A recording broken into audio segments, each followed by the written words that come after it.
যে সিসিটিভি ফুটেজটা আপনারা দেখছেন, ওখানে টাকার ব্যাগ নিতে কালো টি শার্ট পরা যে ছেলেটা ছিল সেটা ছিলাম আমি। ওয়েস্টিনের নিচে সাদা সিএফ মোটর বাইকে হেলমেট লাগানো অবস্থায় আমার সাথে কথা বলতেছিলেন একজন উপদেষ্টা। সেই উপদেষ্টা ছিলেন আসিফ মাহমুদ সজীব ভুইয়া। মোহাম্মদপুর থানার মতো একটা ছোট্ট একটা থানার একটা বৈষম্যবিরোধী ছাত্র আন্দোলনের আর সেই ছেলেপেলে মব ক্রিয়েট করতে গিয়ে ধানমন্ডি থানা ধরা খাইলো, তাদেরকে ছাড়ে আনলো কি? আব্দুর রহমান মাসুদের মতো এত বড় ফিগার, এই ইন্টারন্যাশনাল নেতা ওই রকম লোকজনদেরকে ছাড়াইতে থানায় যায়। কেন যায়? খোঁজ করেন, চোখের সামনে দেখতে পাচ্ছেন কারা কারা ধনী হয়ে গেছে, কিভাবে রাতারাতি ফকির নির্মলা কোটিপতি হয়েছে, এটা ওপেন সিক্রেট। এবং এদের এইসব টাকা পয়সা আসছে থেকে এইভাবেই।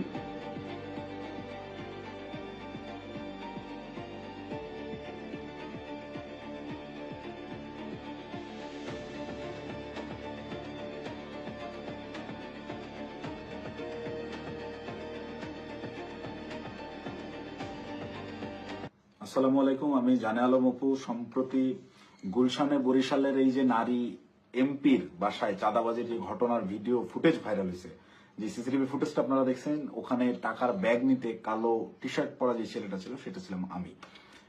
আপনারা এই একটি সিসিটিভি ফুটেজের মাধ্যমেই দেখেছেন যে বৈষম্যবিরোধী ছাত্র আন্দোলনের সমন্বয়করা চাঁদাবাজিতে জড়িত।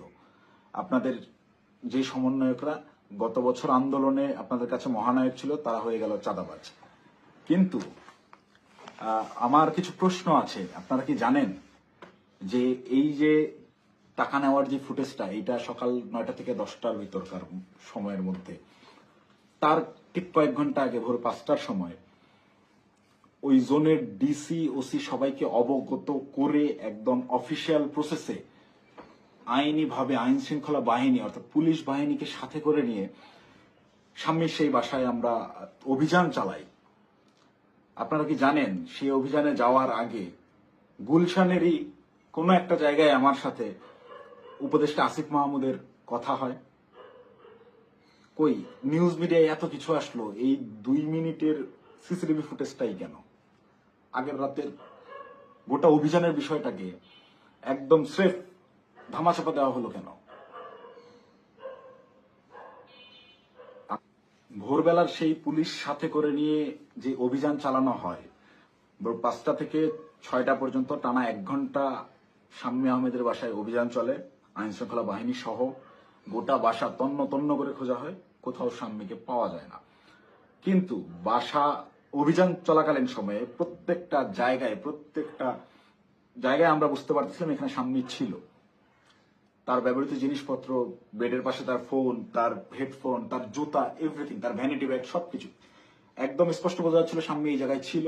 সামহাও ইনফরমেশন লিক হয়ে গেছে, সে চলে গেছে। তো যেই 2.5 মিনিটের সিসিটিভি ফুটেজ ভাইরাল করে আমাদেরকে রাতারাতি হিরো থেকে একদম ভিলেন বানানো হলো, যারা এই কাজটা করলো তাদের কাছে আমার অনুরোধ থাকবে এবং চ্যালেঞ্জ করব আমি, যদি সৎ সাহস থাকে আগের রাতের সিসিটিভি ফুটেজটা আপনারা ফাঁস করেন, দেখি কে ফোন করছে, কার কলে, কিভাবে শাম্মীর বাসা থেকে বেরোইছে, এবং আইন শৃঙ্খলা বাহিনীর সাথে আমরা যে অভিযানে গেলাম সেখানে আমাদের ভিতর কি কি কথা হয়েছে, আমরা চাঁদাবাজ কিভাবে হলাম। চাঁদাবাজি তো করি নাই। আমাদেরকে পরের দিন সকালবেলা এটা যোগাযোগ রিয়াদের সাথে করছে, রিয়াদের সাথে যোগাযোগ করে রিয়াদকে ডেকে পাঠাইছে তারা। রিয়াদ আমাকে ফোন দেয়, ফোন দিয়ে ডেকে নেয় যে ভাই ওই বাসায় একটু আসতে হবে। তো সে আমাকে প্রাথমিকভাবে জানায় যে শাম্মী যায় নাই, এটা এখনো আমাদের কাছে তথ্য আছে, আমি বাসায় নজরদারি করতেছি, আপনি তাড়াতাড়ি আসেন। আমি ইমার্জেন্সি যাই। যাওয়ার পরে রিয়াদ আমাকে নিয়ে ভিতরে যায় এবং বলে যে ভাই উপর থেকে ডেকে পাঠাইছে বলার পর আমরা ওকে তাহলে চল। আবার যাওয়ার আগে একটু আটকাইলাম, যে অন্যরা আসুক। পরে বেশ কয়েকজনকে ফোন দিল রিয়াদ, দিয়ে বলে যে ভাই সবাই ঘুমিয়ে গেছে, কেউ আসতেছে না। তো অগত্যা আমি ওর সাথেই গেলাম। সিঁড়িতে রিয়াদ আমাকে টাচ দেয় যে ভাই ওরা কিছু টাকা পয়সার কথা বলছে, পোলাপানরা চাপানি খেতে টাকা পয়সা দিবে। তা আমি স্বাভাবিকভাবেই মাইন্ডসেট করে নিছি, আমরা রাতে যে কজন আসছিল আর পুলিশ সহ সব মিলে সর্বোচ্চ 40 জন হবে। তো পুলিশদেরকে বাদ দিলে এটা 15-20 জন বা 30 জন সর্বোচ্চ। এই কতই বা দিবে, 50,000 1 লাখ টাকা হয়তো বা দিবে। এইটা একদম নর্মাল থট থেকে ভাবছি। এই ভেবেই আমি ওর সাথে ভিতরে যাই। ও আমাকে বলে দিছে যে আমি বলছি যে আমি ভাই এগুলা আমার মন সাইদের, আমি কথাবার্তা বলতে পারি না। বলে আপনার কথা বলতে হবে না, আপনি রাতে খুব ভালো রোল প্লে করছেন, আপনারা ওরা ভয় পাবে। আপনি যেভাবে সব জায়গায় খোঁজাখুঁজি করছেন, চিল্লাচিল্লি করছেন, আপনারা ওরা ভয় পাবে। আপনার ফেসটা খালি দরকার, আপনি খালি আমার সাথে তাল মেলাবেন, বাকিটা আমি দেখবো। তো আমি যে গেছি তার সাথে, একটু আমার ভিতরেও ওই সময় হয়তো লোভ আসছে, আমি নিজেকে কন্ট্রোল করতে পারি নাই, বা ওই মুহূর্তে সঠিক ডিসিশনটা কি হবে আমি নিতে পারি নাই। খুব ইনস্ট্যান্ট, সিঁড়িতে উঠতেছি আর 2 ধাপ গেলেই আমি বাসার দরজায় চলে যাবো, এতটুকু সময়ের ভিতরে আমাকে সিদ্ধান্ত নিতে হয়েছে। তো এটা আমার ভুল সিদ্ধান্ত হয়তো বা ছিল। ভিতরে গেলাম, গিয়ে বসলাম। বসার পরেই ওই শাম্মীর হাজবেন্ড এসে 5 লাখ টাকার অফার করে যে আমি তোমাদেরকে 5 লাখ টাকা দিচ্ছি, তোমরা যারা ছিলে তোমরা চা পানি খায়ো, আমরা শান্তিপ্রিয় মানুষ, আমি সারা জীবন চাকরি করছি, কোনো রাজনীতি করি নাই, চাকরির রিটায়ারমেন্ট শেষে এখানে আছি, রেস্ট করতেছি, এই বয়সে এসে আমাদেরকে আর তোমরা হয়রানি করিও না, আমি কোনো রাজনীতির মধ্যে নাই, তো আমাদেরকে একটু শান্তিতে থাকতে দাও। এবং উনি আরো একটা প্রশ্ন করেন যে আমাদের তথ্য তোমাদেরকে কে দিছে, তোমরা কিভাবে জানলা যে আমরা এখানে আছি। এই দুইটা বিষয় উনি জিজ্ঞেস করেন। একটা হচ্ছে অনুরোধ করেন ওনাদেরকে ডিস্টার্ব না করতে, আর একটা হচ্ছে ওনারা যে এই বাসায় আছেন, স্বামী যে এই বাসায় থাকেন বা ওনারা এই বাসায় আছেন, এই তথ্যটা কে দিছে। এই দুইটা ইসের বিনিময়ে সে 5 লাখ টাকা দিতে রাজি হয় এবং আনতে চলে যায় এখন, যে তো আমি তোমাকে 5 লাখ টাকা দিচ্ছি, তোমরা এটা নিয়ে যাও। দেন রিয়াদ রেসপন্স যেটা করে, রিপ্লে করে, সেটা শুনে আমি রীতিমতো আকাশ থেকে পড়ছি। ও একরকম ঝাড়ি মেরেই বলে আমি চ্যালেঞ্জ করতেছি, এই আমরা যতক্ষণ ছিলাম গোটা সময়ের ওই প্রায় আমরা 15 থেকে 20 মিনিট ছিলাম, গোটা টাইমের সিসিটিভি ফুটেজ তারা ফাঁস করুক। আমার এই ভিডিও যে সাংবাদিক ভাইরা দেখবেন, আপনারা ওই বিল্ডিং আবার যান, বিবিসির সাংবাদিকরা তো আগের বার বেশ কয়েকটা ফুটেজ বের করছেন সিঁড়ি দিয়ে ওঠা নামার, আপনারা কেন সাউন্ড দেন নাই আমি জানি না। আপনারা এইবার যদি যান গোটা ফুটেজটা ফাঁস করেন, এটা আমার অনুরোধ থাকবে। তাহলে ভাই আমি একটু বাঁচি। আমাকে যেভাবে আপনার এই চাঁদাবাজ হিসেবে পরিচয় করাইলেন, ডেকে নিয়ে ভাই টাকার ব্যাগ হাতে ধরাই দিছে, চাঁদাবাজি করতে যাই নাই, জীবনে চাঁদাবাজির কোনো রেকর্ড নেই, খোঁজ নিয়ে দেখেন, গোয়েন্দা লাগান, এভরিথিং। 1 টাকার অবৈধ সম্পদ কোথাও অর্জন করছে কিনা চ্যালেঞ্জ করবো, কেউ বের করতে পারবে না। এবং সর্বোচ্চ চেষ্টা করতেছে বর্তমান এই রাষ্ট্রযন্ত্র, সর্বোচ্চ চেষ্টা করতেছে আমাকে ভিলেন বানানোর। আমার বিরুদ্ধে কোনো এভিডেন্স পাচ্ছে না, এরকম কোনো কাজে আমি কখনোই ছিলাম না, আমাকে ডেকে নিয়ে জাস্ট ইউজ করা হয়েছে। যাই হোক, ওই প্রসঙ্গে আপাতত না যাই, ঘটনায় ফিরি। এখানে রিয়াদ রিপ্লেতে বলল যে কিসের 5 লাখ, 1 কোটির নিচে কথাই হবে না, আপনাদের মানে সব বাঁচাই দিলাম, আত্মীয় স্বজনের কাছে কালার খাইতে হইল না, জেল খাটতে হইল না, কোনো কিছু করতে হইল না। আমি ভাই রীতিমতো 1 কোটি টাকার কথা শুনে হয়েছি যতটা, তার চাইতেও বেশি হয়েছি। অকপটে বলতেছে যে আপনাদেরকে জেল খাটা লাগলো না, কিছু না, আত্মীয় স্বজনের কাছে মানহানি হলো না, মিডিয়া হইলো না, কোনো কিছু হইলো না, এটার বিনিময়ে শুধু 5 লাখ। তখন একরকম মাথা ধরে উঠছে আমার যে এইটা কি তাহলে প্ল্যান ছিল। আমি ওই তখন থেকেই রাতে বিভিন্ন ক্লু পাচ্ছিলাম যে স্বামী বাসায় ছিল। তখন আমার মাথায় খেলে যে এটা কি আসলে প্ল্যান ছিল, তাহলে কি প্ল্যান করে স্বামীকে এরা সেফ এক্সিট দিছে এবং সেফ এক্সিট দেওয়ার বিনিময়ে এখানে কোটি টাকা নিতে আসছে। মাথায় যখন আমি প্রশ্নটা ঘুরপাক খায়, আমি ওখান থেকে একটু উঠে চলে যাই যে আমি এইসব টাকা পয়সার ডিলিং আমি থাকবো না। তখন আবার আমার মাথায় এইটা খেলে যে আমি তো রিয়াদের সাথে আসছি, রিয়াদ আমার সহযোদ্ধা, সে আমার পূর্ব পরিচিত, তাকে এখানে একা রেখে আমি কিভাবে চলে যাই একটা আওয়ামী লীগের এমপির বাসায়? একে তো গুম করে দিতে পারে বা এর যে কোনো বিপদ হতে পারে। ওর সেফটির কথা চিন্তা করে ওকে আমি একা রেখে চলে গেলে ওর বিপদ হতে পারে, এই চিন্তা করে আমি আবার ব্যাক আসি না। যাই হয় হোক, আমাকে রিয়াদকে নিয়ে যেতে হবে, অ্যাডিনাও রিয়াদকে আমাকে তাড়াতাড়ি এখান থেকে বের করতে হবে। তো ওই ওদের কথা, ওরা বার্গেনিং চালাতেই আছে। ওটা 1 কোটি থেকে 50 লাখে নামে, 50 লাখের থেকে ওই 50-50 করবে, 25 এখন নেবে, 25 করে বিভিন্ন রকম বার্গেনিং করতে থাকে। গোটা সিসিটিভি ফুটেজ দিলেই আপনারা দেখতে পাবেন। তো আমি যত ফাস্ট করা যায় এখান থেকে বেরোতে পারলে পারছি। তো আমি রিয়াদকে বারবার কানে কানে বলতেছি তুই এরকম পাগলামি করিস না, তুই থাম। রিয়াদ আমাকে বারবারই বলে আপনি চুপ থাকেন, দেখেন আমি কি করি, আপনি চুপ থাকেন, আমি দেখেন কি করি। তো আমি সাহস আর পাচ্ছিলাম না। উনি একটা সময় করলেন কি, পাশের রুমে গেলেন, পাশের রুমে গিয়ে কাউকে একটা ফোন দিলেন, সর্বোচ্চ 30 সেকেন্ড বা 1 মিনিট পরেই একটা লোক আসলেন, এসে বেল চাপলেন, দরজা খুলতেই বাইরে থেকে একটা টাকার ব্যাগ দিল, টাকার ব্যাগটা নিয়ে গেটটা লাগাই দিলেন। ওই টাকার ব্যাগটা সোজা এনে আমার পাশে উনি রাখলেন, আমার পাশে ছোট একটা টেবিল ছিল, রাখতেই এই পাশ থেকে রিয়াদ আমাকে বলতেছে আপনার তো কাঁধে ব্যাগ আছেই, তাহলে ওটা ব্যাগে ভরে ফেলেন। তো আমি, আমার ব্যাগের ভিতরে খাবার ছিল, আমি সারা রাত ধরে জেগেছিলাম, এখানে অভিযান চালিয়ে বাসায় যাচ্ছিলাম, খাওয়া দাওয়া করিনি, সকালে খাওয়ার জন্য খাবার কিনছি, খাবারটাও খাইতে পারিনি। এই খাবারটা বের করে রেখে টাকাটা ব্যাগে বললাম ভরে, আমি রিয়াদকে বলতেছি চল উঠি। রিয়াদ তখন নতুন আবার কাহিনী শুরু করলো যে না, এই 10 লাখ টাকা নিয়ে যাওয়া যাবে না। সে তখন বিভিন্ন ইনে বিনায় আরো টাকা দেন, আপনি টাকা লাগলে ম্যানেজ করেন, সে টাকা ছাড়া উঠবেই না। তাকে একরকম অনুরোধ করে আমি এই জায়গা থেকে তুললি যে ভাই তুই আর ঝামেলা বাড়াইস না, তুই চল, আর তুই যদি বেশি ঝামেলা করিস তাহলে আমি এই টাকার ব্যাগও ফালাই, আমি চলে যাই, তুই একা হ্যান্ডেল করবি। কারণ এখানে টাকা পয়সা এরকম তুই কোটি টাকা নিবি এটা আমাকে বলে অবস্থা। এটা যদিও আমি বাইরে এসে বলছি লাস্টের লাইনটা। রিয়াদও দেখি আমি যখন বলছি আমি চলে যাবো তোকে ফেলে, তখন রিয়াদ একটু ভয় পেয়েছে এবং রিয়াদ আমার পিছে পিছে চলে আসে। তো বাইরে আসার পরে রিয়াদ আমার সাথে একরকম প্রচন্ড রাগারাগি শুরু করে যে দেখুন আপনি কি পাগল নাকি, আপনার জন্য হইলো না, আপনি মাত্র 10 লাখ টাকা নিয়ে চলে আসলেন কেন। আমি ওরে উল্টা ঝাড়ি মারতেছি, বেটা তুই পাগল নাকি, একটা মানুষের বাসায় গিয়ে ওখানে ক্যামেরা আছে, এই আছে, সবকিছু আছে, যে একটা মানুষের বাসায় মানুষ কি কোটি টাকা ঘরে রাখে, তুই একজন মানুষের বাসায় যে আন্দাজে বলতেছিস যে আমাকে 1 কোটি টাকা দিতে হবে। লোক বলতেছে টাকা নাই, তুই বলছিস ম্যানেজ করে এনে দেন। এটা তো পাগলামি ছাড়া কিছুই না। তুই কি অন্ধ হয়ে গেছিস, তোর কি বিবেক বুদ্ধি নাই হয়ে গেছে টাকার লোভে। ভাই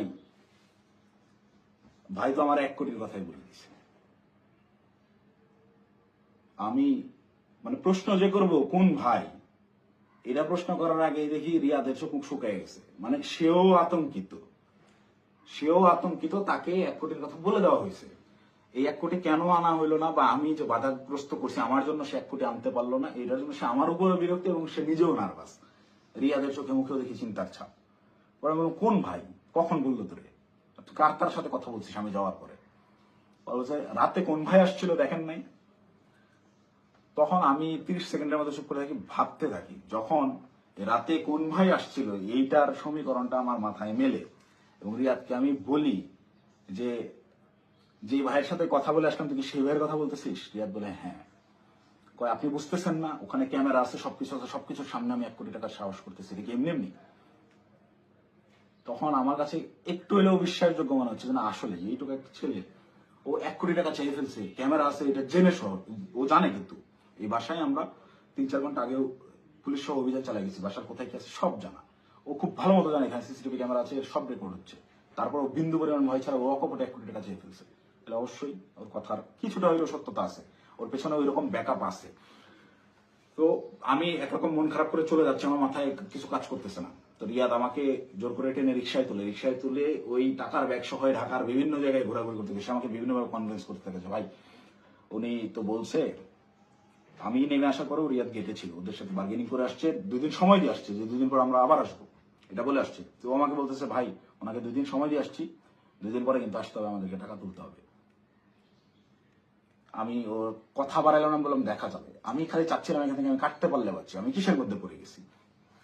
এই ভাবে রিয়াদ চলে গেল ওখান থেকে ওই ওর বাসার দিকে। খুব সম্ভবত এটা মধ্যবাড্ডা বৈঠাখালী নামের একটা জায়গায় যাবে, সেই জন্য একটা সিএনজি নিল এবং আমাকে ছেড়ে দিল। আমি আমার মতো চলে গেলাম এবং যাওয়ার সময় আমি ওকে জিজ্ঞেস করলাম তুই টাকাগুলা কি করবি। ও বলছে ভাই পোলাপান যেগুলো আসছে পোলাপানদেরকে দিতে হবে, তারপর ওই বাকি টাকাও তুলতে হবে, সব টাকা একসাথে তুলে তারপরে তো এটা ভাগাভাগির হিসাব। আমরা টাকাই তো তুলতে পারলাম না, এটা তো যা দিচ্ছে এটা তো আজকের পোলাপানেরই খরচ, পোলাপানের চাপানি খাইতে দিছে।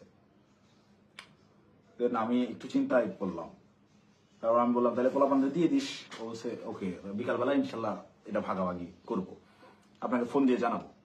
তো বিকালে আমি তো এর মধ্যেই আমি বেশ কয়েকজনের সাথে রাতে যারা ছিল তাদের বেশ কয়েকজনের সাথে যোগাযোগ করি এবং তাদের কথাবার্তা আমি সরাসরি স্বীকার করি নাই বা বলি নাই যে রিয়াদ এরকম করছে। তাদেরকে আমি বিভিন্নভাবে ঘটনাটা সম্পর্কে অবগত করার চেষ্টা করি যে তোর এরকম কিছু হয়েছে কিনা বা রিয়াদ কোনো টাকা পয়সা দিয়েছে কিনা। তো সবাই অস্বীকার করতেছে, মানে যারা আসছিল এই অভিযানটা চালাইতে তারা কেউ এই বিষয়ে অবগতই না। তার মানে এখানে ওই যে আমাদের গ্রুপে ইনফরমেশন দেওয়া হলো অমুক বাসায় আওয়ামী লীগের এমপি আছে বলে ছাত্রদেরকে চেতায় দেওয়া হলো, চেতায় দিয়ে এই ছাত্রদেরকে মব করতে পাঠানো হলো। ওখানে ছাত্রদেরকে পুলিশ বাহিনী সহ ওই এমপির বাসায় পাঠাইয়া ওই পরিবারকে ভয়ভীতি প্রদর্শন করা হলো। করার পরে ছাত্ররা সবাই যে যার মতো বাসায় চলে গেল। তারপরে চাঁদাবাজের দল চাঁদাবাজি করতে আসলো। ঘটনা এইটাই। এখান থেকে মাঝখান থেকে সাধারণ ছাত্ররা ব্যবহৃত হইলো। এই ব্যবহারের তালিকায় সেদিন আমিও পড়ছি, আমিও ব্যবহৃত হয়েছি এবং বিভিন্ন সময় বিভিন্ন ঘটনায় এরা এইভাবে বিভিন্নভাবে ছাত্রদেরকে ব্যবহার করে এইসব করে। তারপর বিকালবেলা রিয়াদ আমাকে ফোন দেয়, ফোন দিয়ে ডাকে হচ্ছে রামপুরায়। তো এমনিতেই আমি হাতিরঝিলে যেতাম, তারপরের দিন আমাদের বেসরকারি বিশ্ববিদ্যালয়ের প্রোগ্রাম হাতিরঝিলে, সেই প্রোগ্রামের বাস্তবায়ন কমিটিতে ছিলাম, ভেন্যু পরিদর্শনের জন্য যাওয়ার কথা। এমনিতেই যেতাম, তো ওর কথা শুনে আমি একটু হাতিরঝিল থেকে আগায় গেলাম রামপুরার দিকে। তো ওর সাথে যখন যাই সে আমাকে বিভিন্নভাবে কনভিন্স করার চেষ্টা করে যে ভাই আপনি অপ্রস্তুত হয়ে পড়ছেন এটা বুঝছি, কিন্তু এটা এভাবেই হয়, এরকমই, আপনি বলার জন্য আপনি জানেন না। সে আমাকে ইনে বিনে বিভিন্নভাবে প্রলোভন দেওয়া শুরু করে যে আপনি আপনি এ যাবত আপনি কয় টাকার মালিক, আপনি কয় টাকা কামাইছেন। দেন আমি ওকে ডিরেক্ট বলি যে ভাই এই মাসে আমার সেমিস্টার ফাইনাল পরীক্ষা গেছে, আমি টিউশন ফি দিতে পারি না, জন্য পরীক্ষা দিতে পারিনি। আপনার জায়গায় যদি আমি থাকতাম, রিয়াদ সরাসরি আমাকে বলছে, আপনার ফেস যদি আমার থাকতো, আমি যদি আপনার ওই আপনার কেন্দ্রীয় যে পদ, সেই পদ যদি আমার থাকতো, এতদিন আমি কমপক্ষে 20 কোটি টাকা কামাইতাম। রিয়াদ আমার মুখে বলছে আপনি একটা বলো। তো আমার এই কথাগুলো শুনে আরো বেশি খারাপ লাগতে লাগলো যে কি বলে, প্রচন্ড মন খারাপ। আমি ওকে বলি যা হয়েছে সুপার দা, আমরা হাতির জেলে যাই, প্রোগ্রামের কি অবস্থা দেখি। আমার মূল কনসার্ন আমার আবার সাংগঠনিক কাজে ফেরা। তো হাতির জেলের প্রোগ্রামের ওইটা পরিদর্শন করে ওই জায়গা থেকে সন্ধ্যা হয়ে গেছে। রিয়াদ আমাকে কন্টিনিউয়াসলি পুশিং করে যাচ্ছে, সে আমাকে নিয়ে মহাখালী যায়। মহাখালী ওখানে ইয়ামাহার শোরুম থেকে সে আমাকে একটা বাইক কিনে দেয়। এবং এটা সে প্রায় সময় এরকম হয়েছে যে রাত বেশি হয়ে গেছে, আমি বাসায় ফেরার জন্য সেফ কোনো কিছু যানবাহন পাচ্ছিলাম না। ম্যাক্সিমাম টাইম আমাকে ওই উবার ভাড়া করে যাইতে হইতো। আমি ওদের কাছ থেকে টাকা ধার নিতাম এবং প্রায়শই এটা বলতাম যে আমার একটা বাইক থাকলে খুব ভালো হতো। এইটাকে সে কাজে লাগে, আমাকে একটা বাইক কিনে দেয় সে, আমাকে সাথে করে নিয়ে গিয়ে, এবং সে আমার পিছনে বাইকে চড়ে ঘুরে ঢাকা শহরের বিভিন্ন জায়গায়। এবং পরবর্তীতে পরের দিন অনুষ্ঠানটা শেষ হয় কোনো মতে, 18 তারিখের প্রোগ্রামটা শেষ হওয়ার পরে সে রাত্রেবেলা আমাকে ফোন দেয় যে ভাই 2 দিন তো হয়ে গেল, আমাদেরকে ওই বাকি 40 লাখ টাকা আনতে যাইতে হবে, এটা তো 1 কোটি নেওয়া যেত, আপনি খালি পাকনামি করে 50 লাখে নামা দেন। তখন তো আমি অস্বীকার করি, না ভাই আমি এইসব কাজে আর যাবো না। দেন আমাকে ডিরেক্ট ব্ল্যাকমেল, আপনি ওই টাকা দিয়ে বাইক কিনছেন, আপনার ফুটেজ আছে তো, আপনি বাইক কিনছেন, শোরুমে ডকুমেন্টস আছে, আপনি তো এটার পার্ট, আপনি যে টাকা ভোগ করছেন আপনাকে তো যাইতেই হবে। তখন আমার মাথা রীতিমতো কাজ করা বন্ধ হয়েছে যে আমি তো পুরো ট্র্যাপে ফেসে গেছি। আই হাই, বাইকটাই আমি কেন নিলাম, আমার ভোটার আইডি কার্ডটাই ওখানে আমি কেন দিলাম, আমার এই হারামজাদার টাকা আমি গেলামই বা কেন, প্রচন্ড রকম আফসোস শুরু হলাম। আমি এই কিসের মধ্যে পড়লাম এরকম ভাবতে হবে। সারা রাত আমার ঘুম হয় নাই। আমার ফেসবুকে গেলে এখনো ওই দিন আমার দেওয়া যে স্ট্যাটাসটা, আমি প্রচন্ড মেন্টাল ট্রমায় আছি।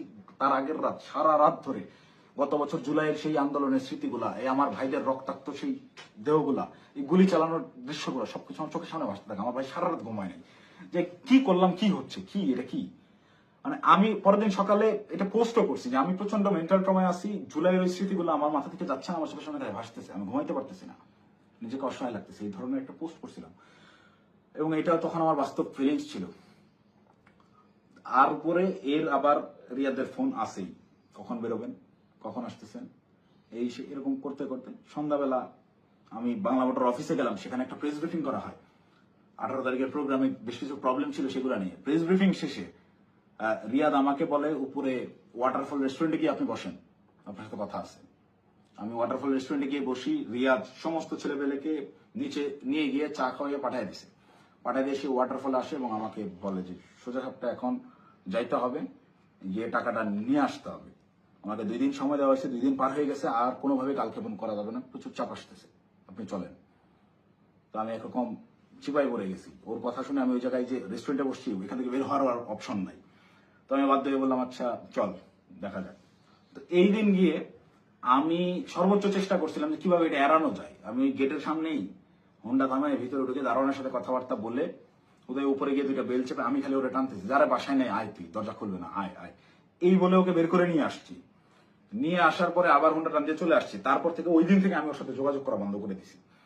টানা 2 দিন ওর সাথে আর যোগাযোগ করি নাই। ও আমাকে মেসেজ দেয় বিভিন্ন ভাবে, আমি যে টাকা নিছি, আমাকে যে ট্র্যাপে ফালানো হচ্ছে এইটা বারবার সে উল্লেখ করার চেষ্টা করে। আমাকে মেসেজ করে, ভাই টাকা নিয়ে হারায় গেলেন, খোঁজ নাই কেন।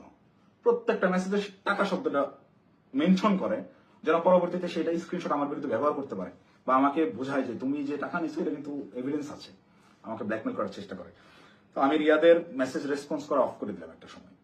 এবং যখন দেখলাম আমি ট্র্যাপে ফেসে গেছি এবং ওরা যা বলে আমাকে তাই করতে হবে, তখন আমি রিয়াদের সাথে সম্পূর্ণরূপে যোগাযোগ করা বন্ধ করে দিই এবং রিয়াদকে বলি তুই যদি আমাকে এইগুলো নিয়ে চাপ দিস তাহলে আমি কিন্তু সমস্ত কিছু ফাঁস করে দেবো, এবং ওই বাসায় তুই যদি আরেকবার যাস আমি এখনই ওই বাসার লোককে ফোন দিব, সে যেন থানায় বলে রাখে, পুলিশ দিয়ে তোদের যেন ধরায় দেয়, অথবা এই সিসিটিভি ফুটেজ যেন ফাঁস করে দেয়, আমার যা হবে হবে, তোদের এইসব আমি আর মানতে পারতেছি না।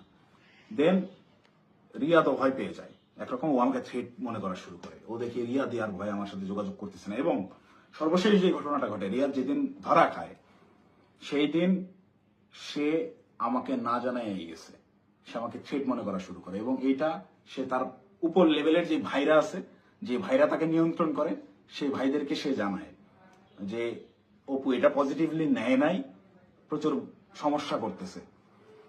আর আসলে পজিটিভলি নেওয়ার মতো না, এই এক্সপিরিয়েন্স আমার লাইফে ফার্স্ট টাইম। তো রিয়াদ ওই দিন যে গেল আমাকে সম্পূর্ণরূপে না জানায়, এবং আমার কোনো আগ্রহ ছিল না, আমি ওইটাতে যাইও নাই, এবং আমি যাব না জন্যই, ওদের এই ট্র্যাপে আমি আর ইউজ হব না জন্য প্রচন্ড রাগে ক্ষোভে আমি একরকম ওই ফোন টোন সব অফ করে একটু সাইলেন্ট হয়ে যাই, যে আমাকে যেন না পায়। আমার ভালোই লাগতেছে না, আমার বিবেকের তাড়নায় আমার মন চাচ্ছিল আত্মহত্যা করি। মানে আমার কিছু করার নাই, ওরা ব্ল্যাকমেল করা শুরু করছে, আপনি হুন্ডা কিনছেন, এই করছেন সেই করছেন। রিয়াদ যেদিন অ্যারেস্ট হয়েছে, অ্যারেস্ট হয়ে প্রথমে থানায় গিয়ে প্রথম স্টেটমেন্টই এটা দিছে যে এই জায়গায় চাঁদাবাজি জানে আলম অপু করছে, টাকা জানে আলম অপু নিছে, সেই টাকা দিয়ে সে বাইক কিনছে। মানে এইটা পূর্ব থেকেই ওকে শেখানো স্টেটমেন্ট। টাকা নিলি 10 লাখ, থানায় গিয়ে সাংবাদিকদের সামনে বলতেছে যে এরা 5 লাখ টাকা দিচ্ছে, 5 লাখ টাকায় জানা আলম অপু নিছে, নিয়ে 3 লাখ টাকা দিয়ে বাইক কিনছে, বাকি টাকা ওর ওয়াইফের চিকিৎসায় খরচ করছে। মুখস্থ বয়ান বলে দিবি, তুই কি জানোস আমার ওয়াইফ অসুস্থ কিনা? আন্দাজ একটা কথা যে বলে দিল। আমার ওয়াইফের গত 6 মাসে ওইরকম মেজর কোনো অসুস্থতা আসে নাই যে যার জন্য মেডিকেলে টাকা দিতে হবে। যাই হোক, রিয়াদ অ্যারেস্ট হয়ে থানায় গিয়ে যখন প্রথম স্টেটমেন্টটাই আমার বিরুদ্ধে দিল, এবং ওই জিনিসগুলো যখন আমি দেখলাম যে আমার সিসিটিভি ফুটেজ ভাইরাল করা হয়েছে, এবং রিয়াদ রিমান্ডে তো গেল পরে, আমি রিমান্ডে যাওয়ার পরে স্টেটমেন্ট দিলেও আমি বলতে পারতাম যে সে নির্যাতনের ঠেলায় হয়তোবা নিজে বাঁচার জন্য দোষ আমার উপর পার করেছে। তা না, সে অ্যারেস্ট হয়ে থানায় গিয়ে প্রথম স্টেটমেন্ট দিচ্ছে আমার বিরুদ্ধে যে এইগুলো সব জানালো মুখ করছে। এটা তার শেখানো বলে ছিল, তার উদ্দেশ্য ছিল আমাকে কর দেওয়া। এবং এখন পর্যন্ত রিয়াদের বিষয়টাকে ইচ্ছাকৃতভাবে মিডিয়া ট্রায়ালে রাখা হয়েছে, যতক্ষণ পর্যন্ত আমাকে না ধরতে পারবে, এই সমস্ত দোষ আমার উপরে না চাপাইতে পারবে, ততক্ষণ পর্যন্ত এরা থামাবে না। এরা আমি বাইরে থাকার থ্রেড মনে করতেছে। আমি আসতেছি, যে কোনো সময় আমি অ্যারেস্ট হয়ে যেতে পারি, আমাকে ওই হাসিনার মতো গুম করা হবে। হাসিনা যেভাবে নিয়ে আয়না ঘরে রাখতো মানুষজনদেরকে, কেউ জানতো না, বলতো সে নিজে একা একা হারায় গেছে। আমাকে বলতো যে সে চাঁদাবাজি করছে, করে এখন গা ঢাকা দিছে, কোথায় না কোথায় গিয়ে আছে। তো আমি জানি না আমার আসলে কি অপেক্ষা করতেছে, তবে আমি মহান আল্লাহ তাআলার কাছে শুকরিয়া জ্ঞাপন করতেছি। হয়তোবা জীবনে কোনো একটা ভালো কাজ করছিলাম, যার বিনিময়ে আল্লাহ তাআলা আমাকে ওই দিন ওই জায়গাটায় নেওয়া থেকে বিরত রাখছিলেন। আল্লাহ তাআলা হয়তোবা চান নাই যে আমি ওই পরিমাণ বেইজ্জতি হই, যার কারণে আমাকে নেয় নাই। আমি শুকরিয়া আদায় করি মহান আল্লাহ তাআলার কাছে, আমি চিরকৃতজ্ঞ। যাই হোক, এখন আমি যে কোনো সময় আমাকে আপনারা জেলখানায় দেখতে পারেন, আমার লাশ আপনারা নদীতে ভাসতে দেখতে পারেন, অথবা হঠাৎ করে একদিন টেলিভিশন খুলে দেখবেন যে আমি ওই বসে আছি, আমার সামনে প্রচুর প্রচুর টাকা পয়সা, মদ, তারপর হচ্ছে অস্ত্র শস্ত্র দিয়ে আমাকে দেখানো হচ্ছে আমি ঢাকা শহরের সবচাইতে বড় মাফিয়া ছিলাম, গ্যাংস্টার ছিলাম, আমাকে অ্যারেস্ট করা হয়েছে। এরকম যে কোনো নাটকই সাজানো হইতেই পারে। তো এই নাটকগুলো যদি সাজানো হতে পারে, বা আমাকে এভাবে ফাঁসানো হতে পারে, আমাকে দিয়ে এই কথাগুলো বলানো হতে পারে, তার আগেই সঠিক সত্যটা জাতির উদ্দেশ্যে, জাতিরকে জানানোর জন্য আমার এই ভিডিওটা বানানো। এখন আসি, অনেকেই এই ভিডিও দেখে বলবেন যে ভাই তুই এই 4-5 দিন ধরে চুপচাপ থেকে খুব সুন্দর স্ক্রিপ্ট লিখছিস। অনেকে, আমি যখন পোস্ট করছিলাম যে আমি গোটা বিষয়টা ক্ল্যারিফিকেশন একটা ভিডিও দিব, অনেকেই কমেন্ট করছে যে হ্যাঁ ভাই সময় নেন, সমস্যা নাই, ভালো করে স্ক্রিপ্ট লেখেন, তারপর আইসেন। তো এইখানেও যারা বলবেন যে স্ক্রিপ্ট করা হয়েছে, তাদেরকে আমি বলবো ওই 17 জুলাই, 16 জুলাই পার হয়ে 12টার পরে, যখন 17 জুলাই পরে, ওই 17 জুলাই ভোর 4:15 থেকে 30, এই 15 মিনিট সময়, কিংবা 4:10 থেকে 4:30, এই 20 মিনিট, বা আমি যদি আরো 10 মিনিট বাড়াই, 4:10 থেকে 4:40 পর্যন্ত 30 মিনিট আমি বললাম, এই 30 মিনিটের ওই যে গুলশান 2 মোড় পার হয়ে যেই 5 স্টার হোটেলটা, ওয়েস্টিন ইন্টারন্যাশনাল যে হোটেলটা, এই ওয়েস্টিনের নিচে সাদা সিএফ মোটো বাইকে হেলমেট লাগানো অবস্থায় আমার সাথে কথা বলতেছিলেন একজন উপদেষ্টা। সেই উপদেষ্টা ছিলেন আসিফ মাহমুদ সজীব ভুইয়া। আপনাদেরকে চ্যালেঞ্জ করব, আমাকে ভুল প্রমাণ করার আগে আপনারা ওই সিসিটিভি ফুটেজ জাতির সামনে আনবেন, এনে দেখাবেন যে ওই সময় আসলে এরকম কোনো কিছু ঘটে নাই, আমার সাথে আসিফ মাহমুদ সজীব ভুইয়ার কোনো কথাবার্তা হয় নাই, সে ওখানে আসে নাই।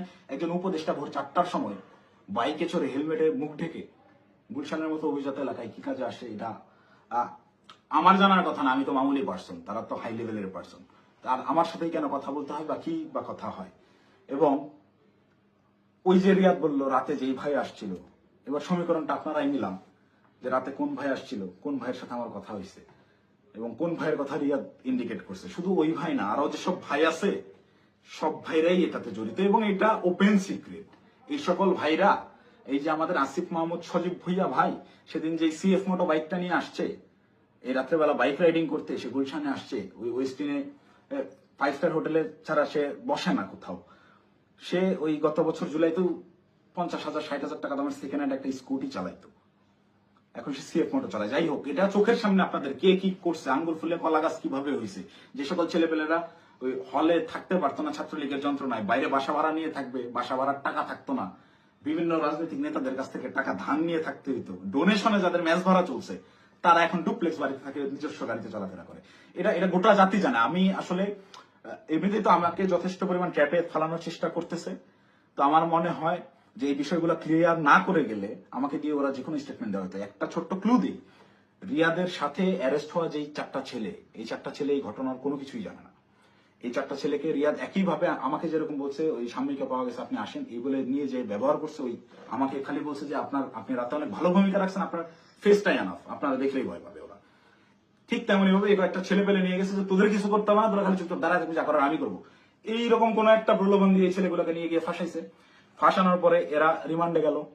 এরা কি হত্যা করছে ভাই? 10 দিনের রিমান্ড কেন লাগবে? 10 দিনের রিমান্ড এই কারণেই চাওয়া হয়েছে বা 7 দিনের রিমান্ড এই কারণেই দেওয়া হয়েছে যে ঠিক ততক্ষণ পর্যন্ত এদেরকে জিজ্ঞাসাবাদ করা হবে যতক্ষণ পর্যন্ত এরা তাদের দেওয়া স্ক্রিপ্টেড দেওয়া বক্তব্য নিজেরা প্রকাশ না করতেছে। ভাই এই একটা চাঁদাবাজি সিসিটিভি ফুটেজ ফুটেজ সব আছে, এইটা তদন্ত করতে 7 দিনের রিমান্ড লাগে না, এটা বুঝতে রকেট সায়েন্স লাগে না। এখন ওই ছেলেগুলা যারা চাঁদাবাজিতে মানে গোটা ঘটনার সাথে কোনোভাবেই কানেক্টেড না, এই ছেলেগুলা আমি নিউজ দেখলাম প্রাথমিকভাবে স্বীকার করে নিচ্ছে চাঁদাবাজি জড়িত থাকার কথা। তারা জড়িত না থেকেও জড়িত থাকার কথা স্বীকার করে নিচ্ছে। মানে এদের উপরে কি পরিমাণ চাপ আসছে হিসাব করে দেখেন, আপনারা ভেবে দেখেন। তো আমার মাথায় এইটাই ঘুরতেছে যে আমাকে ধরার পরে আমাকে কি পরিমাণ চাপ প্রয়োগ করবে, আমাকে কি না কি বলাবে। তো এইসব কি না কি বলে ওদের ওইসব প্যাচের মধ্যে আমি আর নাই। আমি সত্যটা বলে গেলাম, এখন যদি আমাকে গুম করে, আমাকে খুন করে, যাই করুক, আমি ভিডিওতে যা বলে গেলাম এটা শতভাগ সত্য, আমি দায়িত্ব নিয়ে বলতেছি। আমি আপনারা অনেকেই আমার পরিচিত মানুষজনদের ভিতরে অনেকেই ভিডিওটা দেখবেন যারা আমার সহযোদ্ধা, যারা আমার সাথে এতদিন চলাফেরা করছেন এবং যারা আমার সম্পর্কে জানেন, যারা আমার শুভাকাঙ্ক্ষী, তারা অবশ্যই এই কথাগুলো বিশ্বাস করবেন। তারা জানেন আমি ওই রকম দুর্নীতির সাথে যুক্ত হতেই পারি না এবং আমাকে তারাও ইউজ করে সুবিধা করতে পারে নাই। সুবিধা করতে পারে নাই জন্যই আমাকে আটকে দেওয়ার এত চেষ্টা। তো আমি যদি গুম হয়ে যাই, খুন হয়ে যাই, নিখোঁজ হয়ে যাই, যাই হোক, আমাকে যাই করুক, আপনারা দয়া করে এই সত্যটা জেনে রাখবেন, এইটাই প্রচার করবেন। অপু চাঁদাবাজ ছিল না এবং জুলাইকে বিক্রি করে চাঁদাবাজি যারা করতেছে, যারা ধনী হয়েছে, ফকিরের পোলারা কোটিপতি হয়েছে, তাদের বিরুদ্ধে আওয়াজ তুলতে গিয়ে অপু নিজেই চাঁদাবাজ হয়ে গেছে, ষড়যন্ত্রের শিকার হয়ে। ভাই আমি যদি চাঁদাবাজি করতাম, ভাই এই 1 মাস আগে আমার ইউনিভার্সিটিতে আমার সেমিস্টার ফাইনাল পরীক্ষা গেল, মাত্র 60 থেকে 70,000 টাকার মতো আমার ডিউ ছিল। এই 60-70,000 টাকা আমি দিতে পারিনি, এই জন্য পরীক্ষা দিতে পারিনি। আমি এনসিপির পদযাত্রায় গেলাম 5 তারিখে। 5 তারিখে পদযাত্রা আমার জেলায় ছিল, আমি 4 তারিখে গেছি। আত্মীয় স্বজন, বাসার ফ্যামিলি মেম্বার সবাই জানে যে আমি আমার জেলায় সমাবেশ, এই কারণে আমি পরীক্ষা দিচ্ছি না। আসলে আমি টাকার অভাবে পরীক্ষা দিইনি। আপনার ইউনিভার্সিটিতে খোঁজ নিয়ে দেখেন, আমার পোর্টালে গিয়ে দেখেন আমার ডিউ কত টাকা। আমি রেজিস্ট্রার স্যারকে মেইল করছিলাম যে স্যার আমাকে পরীক্ষা দেওয়ার পারমিশন দেওয়া যায় কিনা, তারা আমাকে পরীক্ষা দেওয়ার পারমিশন দেয় নাই ডিউ রেখে। আমি এনসিপির সমাবেশে যাই 4 তারিখ, আমার বউয়ের কাছ থেকে 4,000 টাকা ধার নিয়ে যাই এবং ওই টাকা শেষ হওয়ার পরে আরেক ফ্রেন্ডের কাছ থেকে 2,000 টাকা ধার আনি। এভাবে ধার দেনা করে চলা লোক আমি। আমি যদি চাঁদাবাজি করতাম, ওদের মতো কোটি কোটি টাকার মালিকই হইতাম, ওদের সাথে লিয়াজু করে এইসব করতাম, আমাকে এত কষ্ট দিন যাপন করতে হইতো না। তো আমাকে চাঁদাবাজের যে নাটক করে আমাকে চাঁদাবাজ বানায় ভিলেন বানানো হইলো, এদের জন্যই, এদের সাথে থেকে জুলাই এইরকম সংগ্রাম করছি, মানে আমার মাথায় খেলে না। আমি জুলাইতে, আপনারা যারা আমাকে আগে থেকে চেনেন তারা দেখছেন কিভাবে আমি একদম মুমূর্ষু অবস্থায় হাসপাতালে 13 দিন 14 দিন পড়েছিলাম। 30% 40% রিকভার করছি। অর্ধেক অসুস্থ অবস্থায় হাসপাতালের বেড থেকে চিকিৎসাধীন অবস্থায় আমি উঠে গিয়ে আবার আন্দোলনে যোগ দিয়েছি। আমার মন মানতেছিল না, আমার বিবেক কোনোভাবেই থামতেছিল না, আমার মস্তিষ্ক ওই মাঠেই পড়েছিল না, আমার ভাইদেরকে হত্যা করতেছে, এটা আমি মানতে পারবো না। তো একইভাবে এই চাঁদাবাজের ঘটনায় যেভাবে আমি ফেসে গেলাম, আমার মাথায় এটাই ঘুরছে, না এটাতে আর সায় দেওয়া যায় না, এটা আমি সায় দিতে পারবো না। সেদিন থেকেই আমি বিরূপ আচরণ শুরু করি, এইসব চিন্তা ভাবনা আমার মাথায় ঘুরতে থাকে। আমি ওই জুলাই যে সংগ্রাম আপনাদের জন্য করছিলাম সেই সংগ্রাম সবসময় জারি রাখবো। আমি কখনো চাঁদাবাজি করি নাই ভাই, ওইটা আমার রক্তে নাই। আমার মায়ের ফোন গত 8 দিন ধরে আমি ধরার সাহস করি না। আমার মামাকে কন্টিনিউয়াসলি ফোন দিয়ে যাচ্ছে। আমার আম্মা আমাকে ওই শিক্ষা দেয় না, আমার বাবা আমাকে ওই শিক্ষা দেয় না। আমি মার ফোন ধরে যে হ্যালো বলবো, এই হ্যালো বলার সাহস আমি করতে পারিনি এখন পর্যন্ত। আম্মুকে আমি হ্যালো বলার পরে উত্তরটা কি দিব? আমাকে আপনারা চাঁদাবাজ বানায় দিলেন ভাই। আমার মাথায় গেল, আমার ওয়াইফ আমাকে ফোন দিয়ে বলতেছে যে আমার হাজবেন্ড চাঁদাবাজি করে, এটা আমাকে দেখতে হইলো। এটা দেখার আগে আমি আত্মহত্যা কেন করলাম না, আমার মৃত্যু কেন হলো না? তুমি দয়া করে এই মুখটা তোমার আমাকে আর দেখাইবা। আমি আমার ওয়াইফের ফোন এখন পর্যন্ত আর ধরার সাহস করিনি, ওই যে ফোনটা কাটছি। মানে আমার জীবনটাকে এইভাবে কি, যেই লোকজন আমাকে নিয়ে গর্ব করতো, আমার যেসব আত্মীয় স্বজন ভাই ব্রাদার যারাই ছিল, যারা গর্ব করতো আমাকে দিয়ে, তারা দেখে আমাকে নিয়ে উল্টাপাল্টা লিখতেছে ফেসবুকে। যে সকল লোকজন বিভিন্ন রকম কাগজপত্র, অমুকের মামা, তমুকের খালা, অমুকের বউ, এরে ট্রান্সফার, ওরে প্রমোশন, আমার বাসায় কমপক্ষে 100 জন বিসিএস ক্যাডারের সিভি বইরা আছে, যারা আমার পিছে পিছে ঘুরছে, এই কাজ করে দেবো, ওই কাজ করে দেবো। এইসব লোকজন কোটি কোটি টাকার অফার, এগুলো কাজ আমি করি নাই জীবনে, করে সচিবালয় গিয়ে তদবির করি নাই। এদের কোনো প্রবলেম না, আমার এগুলো আমি বলে রেখে যান, দেখা যাবে হোয়াটসঅ্যাপে মেসেজ ভাই দেখতেছি, পরের দিন থেকে আমি ইগনোর করি রীতিমতো। আমাকে কোনো প্রলোভনে এরা কেউই ফেলতে পারেনি। কিন্তু আপনাকে মানে চাঁদাবাজ আপনাকে বানাবে কেন? চাঁদাবাজ বানাবে কেন? এই যে আমাকে ঘটনাটাই সিস্টেমেটিক্যালি রিয়াদ আমাকে ইনভলভ করে ফেললো। রিয়াদ তো আর জানতো না যে আমি এইভাবে রিয়াক্ট করে ফেলবো। রিয়াদ এটা কন্টিনিউয়াসলি করে, রিয়াদের বিরুদ্ধে প্রচুর অভিযোগ। ওর পেছনে শুধু ওর ওই মাঝরাতের ওই ভাই না, আরো অনেক ভাই জড়িত। ওকে অনেক ভাই শেল্টার দেয়, সেসব ভাইদের সাথে রিয়াদের কত ঘনিষ্ঠ সম্পর্ক তার ছবি আপনারা দেখছেন। একটা কোলে নিয়ে ছবি তুলে, একটা ঘাড়ে নিয়ে ছবি তুলে, এটা এমনি এমনি না।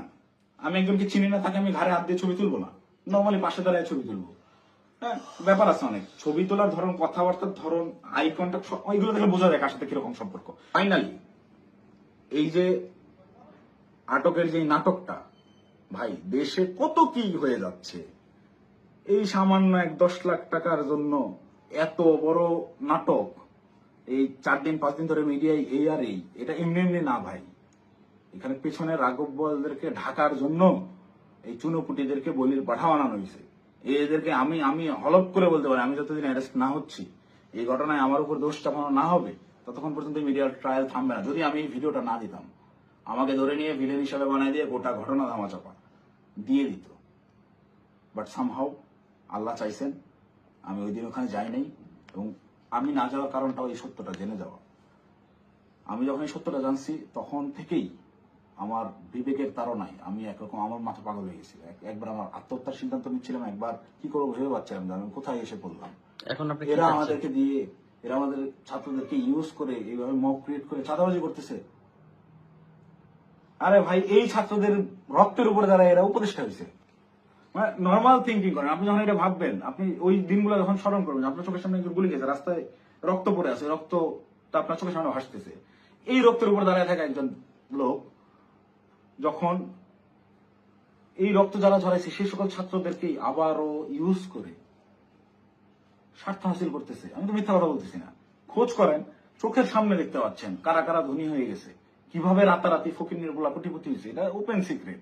এবং এদের এইসব টাকা পয়সা আসছে থেকে এইভাবেই প্রত্যেকটা গ্রুপ। এই যে মোহাম্মদপুর থানায় আহ্বায়কের গ্রেফতার হইল, মোহাম্মদপুর থানার মতো একটা ছোট্ট একটা থানার একটা বৈষম্যবিরোধী ছাত্র আন্দোলনের আহ্বায়ক, যে ভোলা থেকে উঠে আসছে একটা ছেলে, সবাই মাত্র পলিটেকনিক পাশ করে আসছে, অনার্সে ভর্তি হয়েছে, বিএসসি করতে ভর্তি হয়েছে। এই ছেলে ঢাকা ইউনিভার্সিটিতে পড়ুয়া স্টুডেন্টের কাছে 1 কোটি টাকা চাঁদা চাচ্ছে।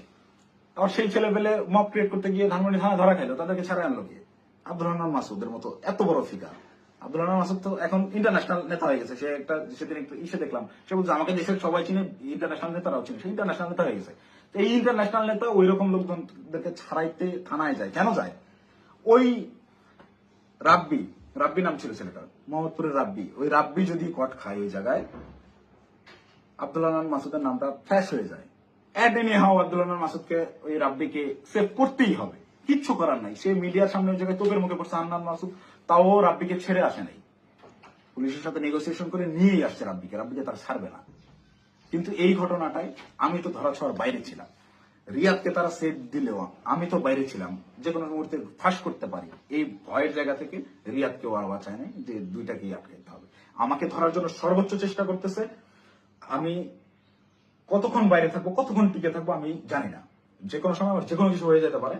তো আমি গোটা জাতির কাছে সত্যটা বলে গেলাম, এবং সেই দিন সিদ্ধান্তহীনতায় হোক কিংবা লোভের বশবর্তী হয়ে হোক, আমি যে ভুল কাজটা করে ফেলছি, রিয়াদের প্ররোচনায় করে ওই জায়গায় বাসায় ওনাদের দেওয়া ওই টাকাটা হাতে নিয়েছি, এইটার জন্য আমি গোটা দেশবাসীর কাছে ক্ষমা প্রার্থী, এবং আমি আমার দোষ স্বীকার করে নিচ্ছি।